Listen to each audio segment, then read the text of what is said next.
নেতা সৃজন ভট্টাচার্য এই মুহূর্তে আমাদের সঙ্গে রয়েছেন। সৃজনবাবু, যাদবপুরের যে ঘটনা গতকাল আমরা দেখলাম, ওই ঐতিহ্যবাহী এমব্লেম সেটাও খুলে গিয়েছে, খুলে নেওয়া হয়েছে, কিন্তু কারা এর পিছনে? এবিভিপির দাবি নিরপেক্ষ তদন্ত করে যারা এই ঘটনার সঙ্গে যুক্ত তাদের বিরুদ্ধে আইনানুগ ব্যবস্থা নেওয়া হোক। কি বলবেন? নিরপেক্ষ তদন্ত মানে কি? গোটা দুনিয়া খালি চোখে দেখেছে তো। আপনাদের ক্যামেরাও তো ছিল আমার ধারণা, যে বিজেপি গিয়ে, এবিভিপি গিয়ে, আরএসএস এর লোকেরা গিয়ে তারা গুন্ডামি করেছে, ওই এমব্লেমের উপরে চড়ে গেট টপকানোর চেষ্টা করেছে। আমরা তো বারবার বলছি, যাদবপুর বিশ্ববিদ্যালয় হলো আমাদের দেশের স্বাধীনতা সংগ্রামের ফসল, স্বাধীনতা সংগ্রামের লড়াই। সেই লড়াইয়ের সেখান থেকে উৎপন্ন হয়েছে যাদবপুর বিশ্ববিদ্যালয়। নন্দলাল বসুর আঁকা এমব্লেম, সেই নন্দলাল বসুর পরিবারকে কয়েকদিন আগে এসআইআর এ নাম বাদ যেতে আমরা দেখেছি, এখন তার আঁকা এমব্লেম ভেঙে যেতে আমরা দেখলাম।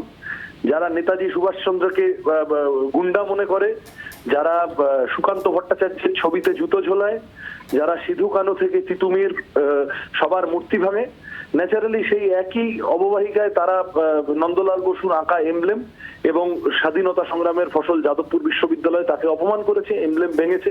এটা প্রথম নয়, এর আগেও বহুবার তৃণমূল আমলেও বিজেপি নেতারা কটূক্তি করেছেন, যাদবপুরের সামনে এসে জুতো দেখিয়েছেন, জুতো ছোড়ার মতো একটা পরিবেশ করেছেন।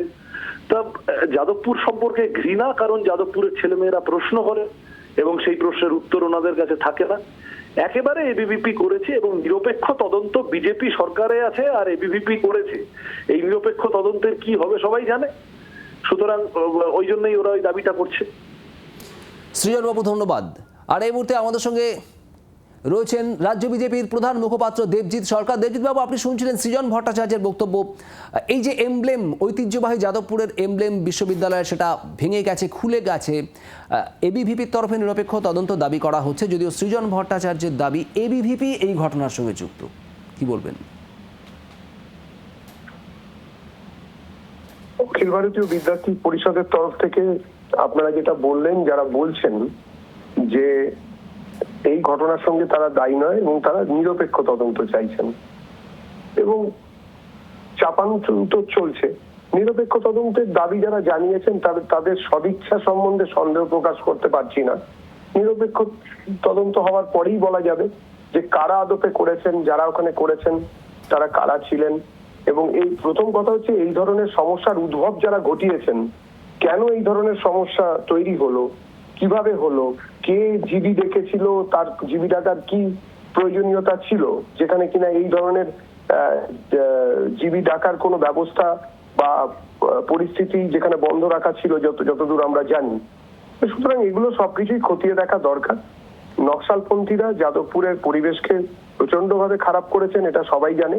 এর আগেও র্যাগিং করতে গিয়ে ছাত্র মৃত্যু ঘটেছে এবং বহু ক্ষেত্রে একতরফা ভাবে, সিলেক্টিভ ভাবে কিছু লোককে টার্গেট করা হয়েছে এই যাদবপুরেই, শুধুমাত্র তারা গ্রামগঞ্জ মফস্বল থেকে এসেছেন বলে। তো এই জিনিসটাকে বন্ধ হওয়া দরকার এবং একটা জায়গায় নিয়ে যাওয়া দরকার যাতে যাদবপুরের এই সমস্যা বন্ধ হয়। এই 6টা দশক ধরে, 60 বছর ধরে এই সমস্যা, গোপাল সেনকে হত্যা করার সময় থেকে এই চলে আসছে। এই চলে আসা এই বহমানতাকে বন্ধ করা দরকার। দেবজিৎ বাবু ধন্যবাদ।